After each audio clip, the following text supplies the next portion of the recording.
Number one's a feel-good problem because we plug in and it works out great, right? It's like, oh, let's all do all that. So if we plug in -1, we have -1 minus 3 over -1 plus 4. Did y'all get that? So we have -4 over +3. Yay, we can do those. Those are great. Awesome problems. But then we have problems like number 2. We go and plug in. If we plug in a 2, don't we get √2 minus √2 over 2 minus 2? And then, oh no, trouble starts to happen, right? You end up with 0 over 0. And again, every time I hear, I don't know where to start with this, I don't know what to do, always plug in. The result of what happens when you plug in is what's telling you what to do next, every time. So if I plug in and I get 0 over 0, well, that means I either have to factor or rationalize, depending on the problem. Sometimes I have to add some fractions together, but that's it. Those are your only cases. So for this one, we would have to rationalize. And so we're going to take √x minus √2 over x minus 2 and multiply top and bottom by the conjugate. And hopefully by now, after multiplying these out, we see that that middle term is going to cancel out, and there's nothing wrong with knowing that. There's nothing wrong with skipping that part and going straight to multiplying first to first. So that's going to give me what? X. The outer and the inner are always going to cancel in this situation. So it's okay to assume they're going to cancel. And then at the end, you're going to end up with -2. On the bottom, we said don't multiply that out just because you didn't have a radical in the denominator to start with. So something's probably going to cancel there. And notice it does. Do y'all see the nice pattern here, how those cancel? And so after you do that, then go back and redo your limit. So I'm going to plug in 2 again, right? If we plug in 2 again, I'm going to get 1 over √2 plus √2. And so that's 1 over 2 √2. Okay, this one very similar. Again, if we plug in, we're going to get 0 over 0. So we can go through and rationalize. I'm going to multiply top and bottom by 3 plus √x over 3 plus √x. Because again, I'm getting 0 over 0. I'm multiplying all that together, so I have x minus 9 times 3 plus √x. But in the bottom, that's where all of this radical garbage started. So multiply the first 2, and then minus multiply the last 2. Now on this one, you are going to have something to cancel. These do cancel here and here, but this time you've left with a -1. Those are opposites of each other. If you're not sure if you're going to get a -1 or not, go over to the side and do like we did before and choose a random number and plug in. Plug in, I don't know, 17. No, we don't want to do 17. Let's do 19. 19's a good number. I like 19 better. So 19 minus 9 over 9 minus 19. Notice you get 10 over -10, right? That reduces to -1. That's confirmation that these two should be opposites of each other. Okay, now we're going to go through and we have negative times 3 plus √x and reapply your limit again. So we're going to get negative times 3 plus the square root of 9, I believe. And so it looks like our answer should be -6. If we go ahead and plug in -2 here, I have the square root, and that's going to be 8 minus 8, isn't it? That's going to give me square root of 0, which is most days 0. But look at this direction. We're coming in from the left side. That's what's going to generate an issue for us. Let's go plug in. Do y'all remember when we did a T-chart and we chose a number? If we're one-sided, what's a good number to the left of -2? The number line's flipped, remember, on the negatives. So what would be a good number for us to choose? If here's -2, that's going to be -1 over there, and this is going to be -3. So what number could be right there? What would y'all want? Or we could choose right here. -2.001. Do y'all agree with that? That is certainly smaller than -2, right? So it should be to the left. Okay, now let's go plug in and see what happens. We're going to have the square root of 8 plus -2.001 all cubed. Something tragic's going to happen here. This is going to give us the square root of a negative something, right? Can we take the square root of a negative on that real number line? No. So this one does not exist. The graph of this, because I wanted to graph it just to make sure I wasn't losing my mind on this. If you graph it, it's going to look something like, let's see, at -2, you have this closed circle here, but then the graph is doing something like that. There's nothing over here for us to even calculate that limit with. There's nothing that I can use to approach from the left. So that one was quite interesting. Here, if we go through and plug in, then we are going to get 0 over 0, right? And so this is the difference of two squares. And if we come over here and factor this, we're going to have x plus h minus x, as hideous as that looks, is going to be, when our difference of squares, a minus b, and then it's going to be a plus b. And then all of that's over h. Please don't try to cancel h's just yet. You can collect your like terms here and here, and those h's or x's go away. And then you've got 2x plus h. All of that's over h. Well, what awesome thing happens now? H's are going to cancel. And so now let's bring back down our limit as h approaches 0. And if we sub in, that's going to be 2x plus 0, because x is not approaching anything here. It's h is doing the approaching. So h is the one we need to focus on. So here, if we plug that in, we do get 2x. What would you be really talking about? X approaching infinity is the same thing as your end behavior. It's the same thing. Well, what did we translate end behavior to be? That was horizontal asymptote. What else did we talk about right here? We said this is a power struggle.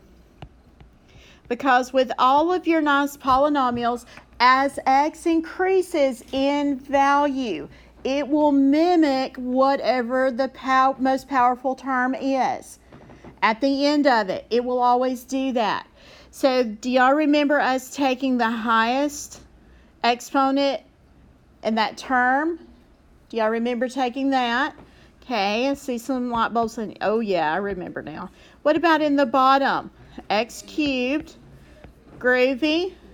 Now where do we have the most power at? That's the denominator. That's bottom heavy. Some people refer to it as bottom heavy or bigger on bottom. All the power's in the denominator.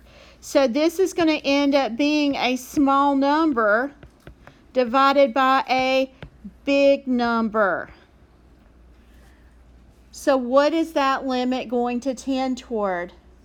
0. This is going towards 0. That means the limit value is 0. And the horizontal asymptote is y equals 0. What are we going to get if we plug in? Ooh, we're going to get 1 minus 1, right? Uh-oh. 1 minus 1 over 2 plus 5 minus 7. Oh, duty. 0 over 0, right? Dang. Now, don't do this. This always happens. People try to do a power struggle right here. And they're like, oh, the answer is 1/2. No! What would your x value have to be approaching for us to do that? Positive or negative infinity? Okay. So now we get 0 over 0. We've got to factor that family-friendly F word.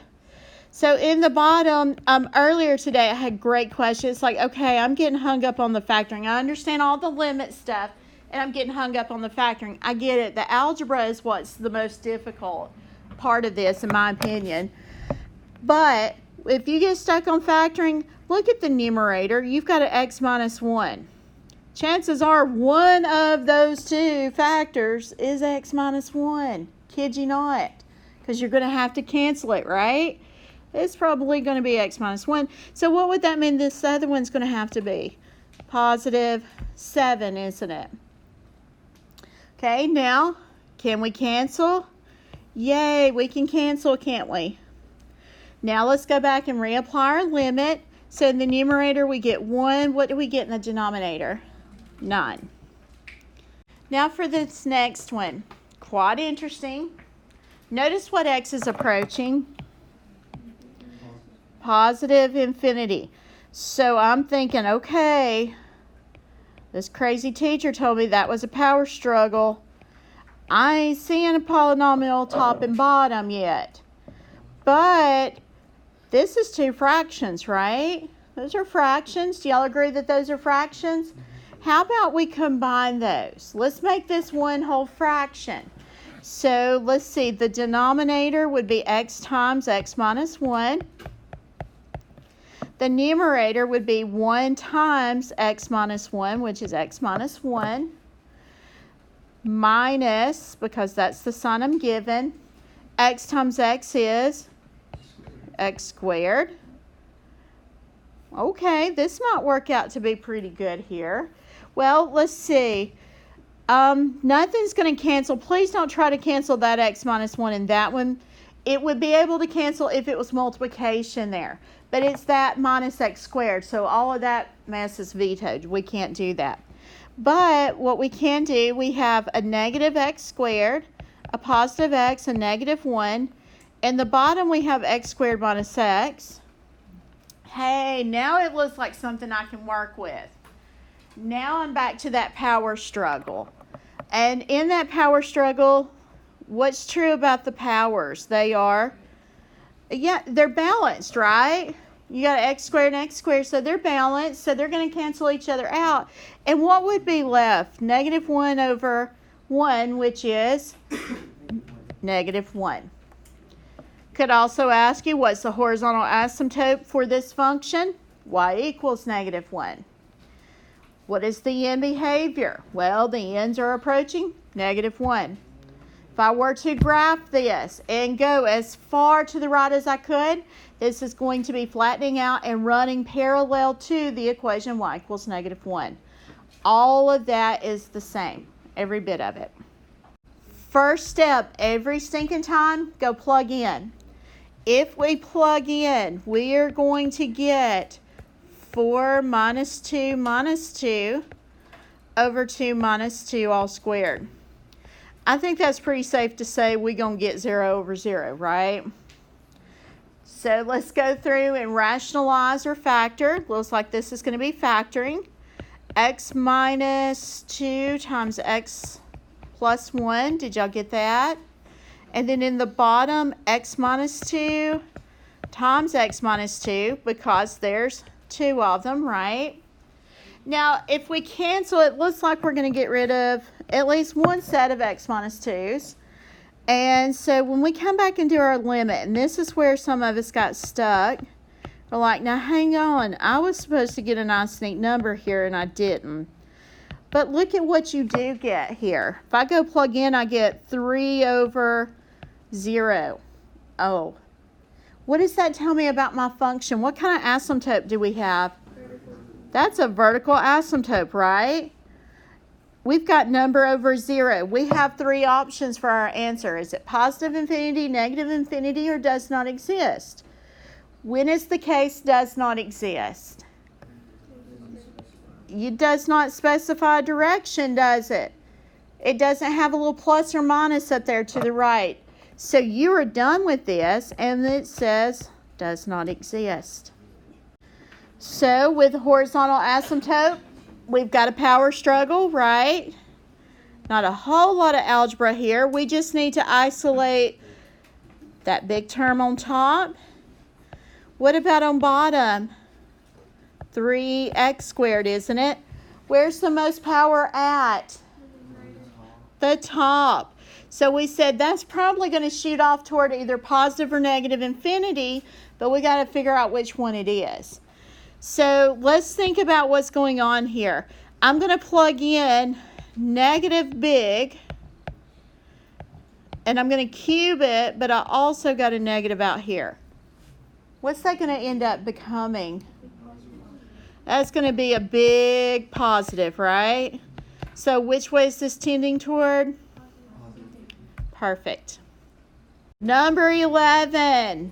Number 11, little funky here. Let's go over to the side and let's talk some algebra. Not smack. Well, we could talk smack about some algebra. We can do that. If I did the square root of x all squared, what are y'all going to tell me is the answer?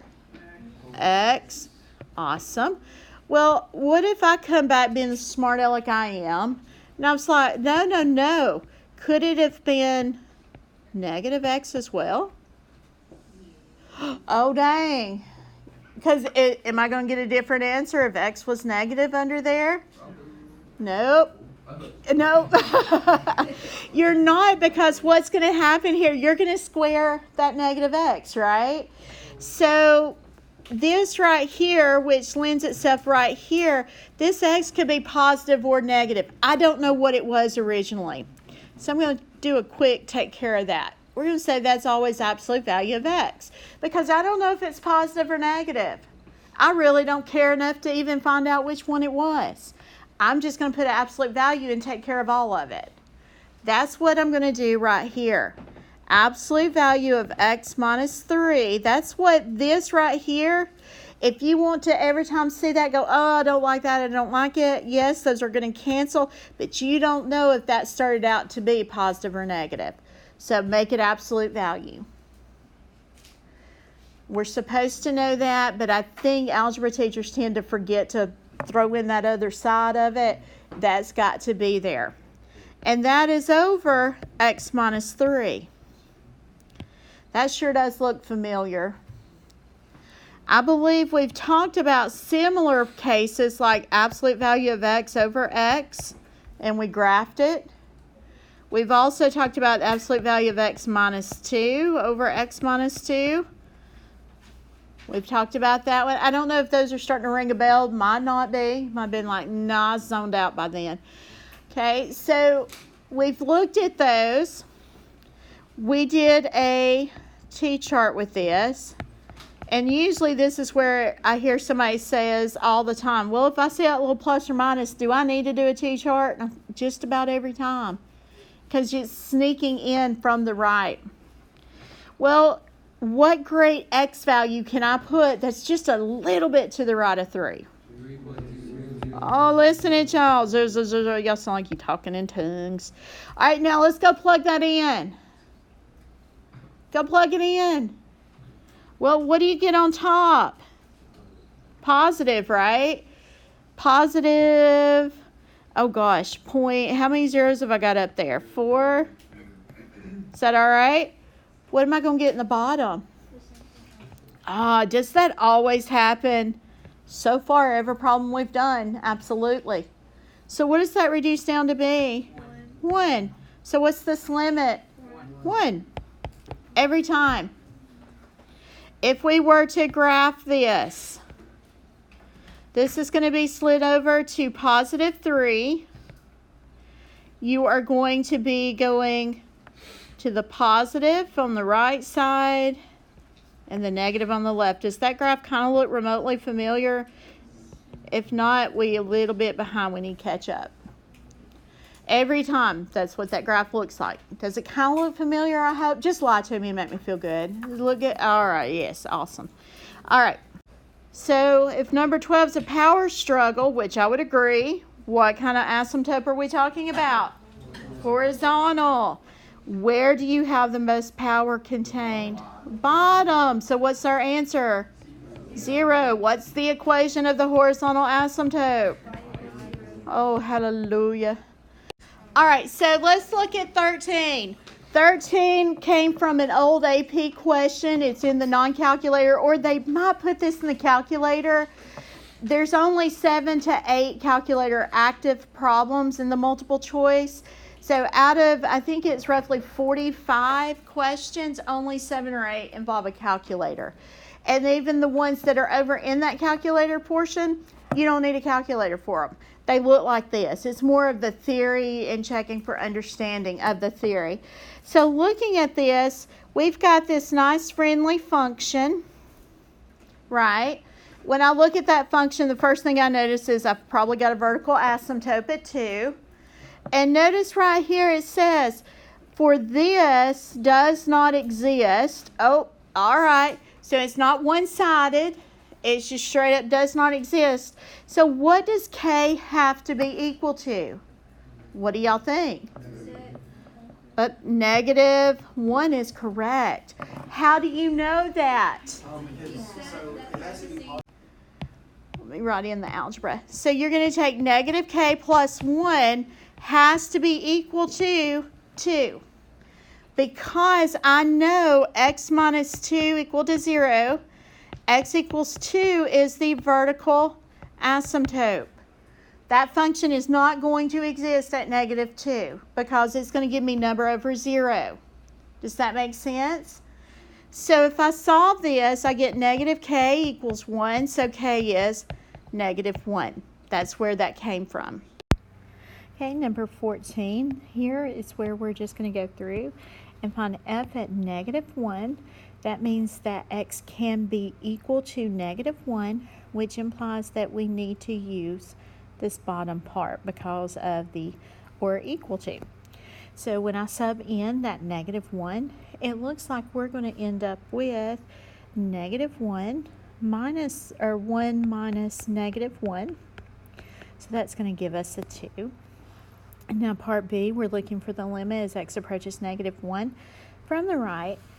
And if we're approaching -1 from the right, then that means we're looking at the top part where x is greater than -1. So we're going to have -1 squared minus 3. So that's going to give us -2. Right?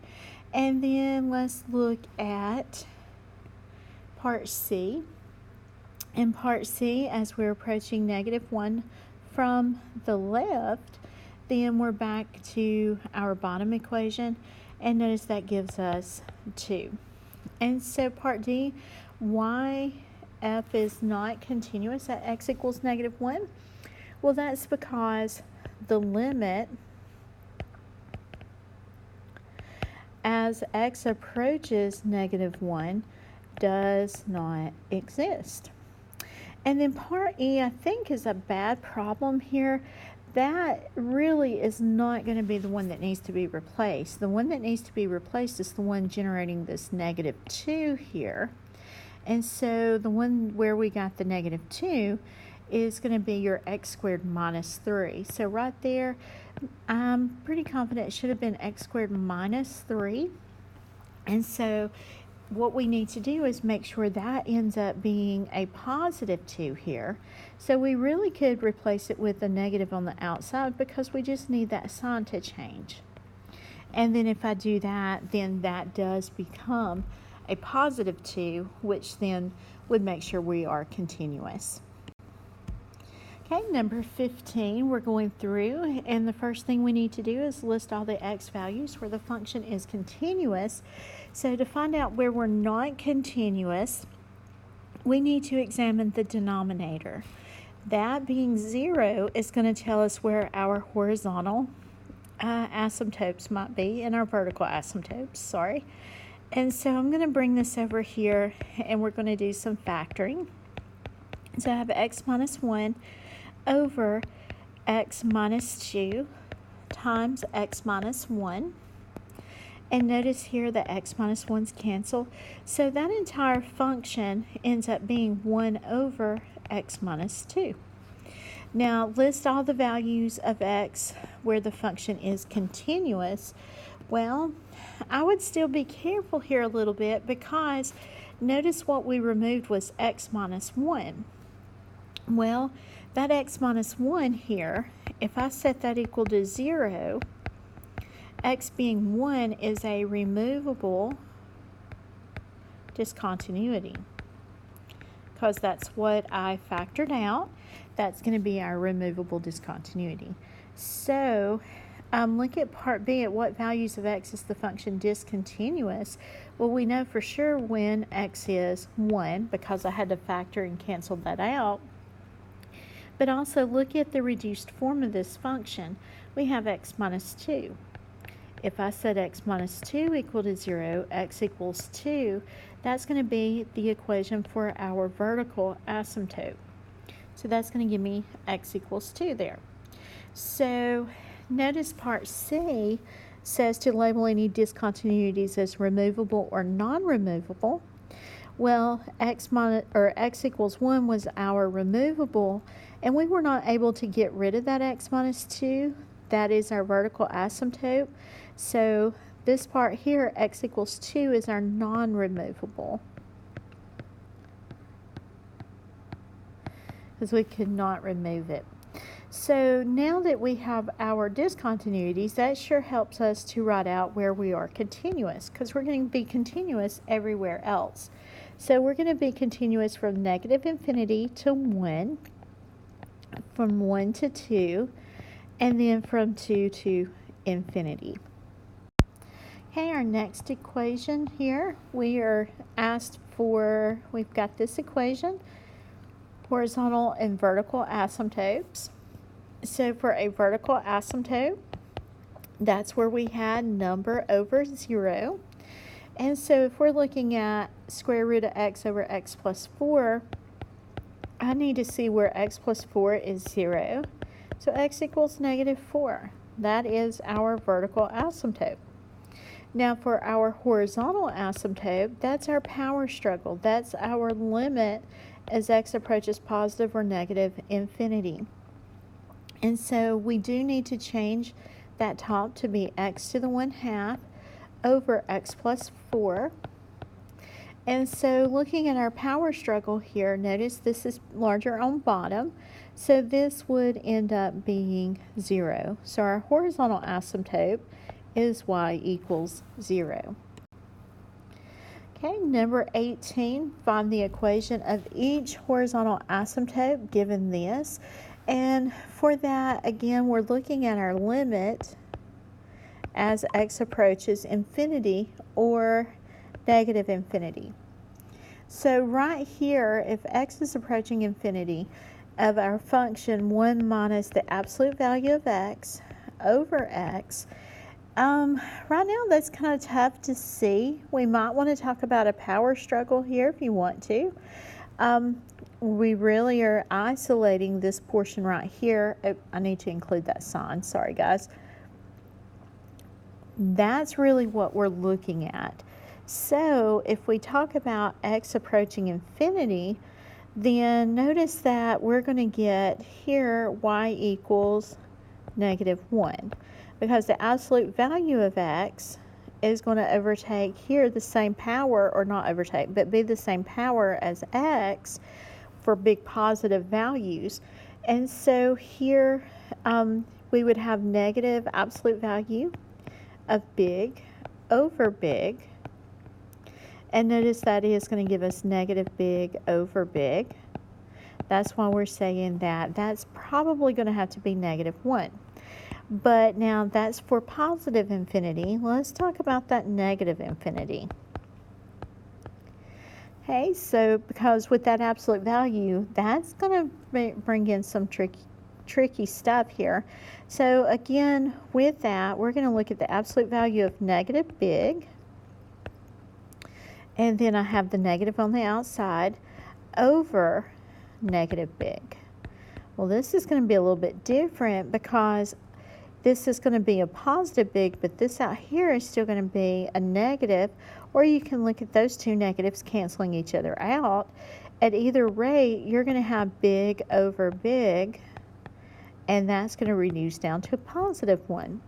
So your horizontal asymptotes here, y equals -1, and you also have y equals 1. Okay, I'm going to give y'all the answer to this one, but I want y'all to work it out. I will eventually work this out, I promise you. But for right now, I'm going to give you the answer. It is 2x minus 4, and I want you to show me how,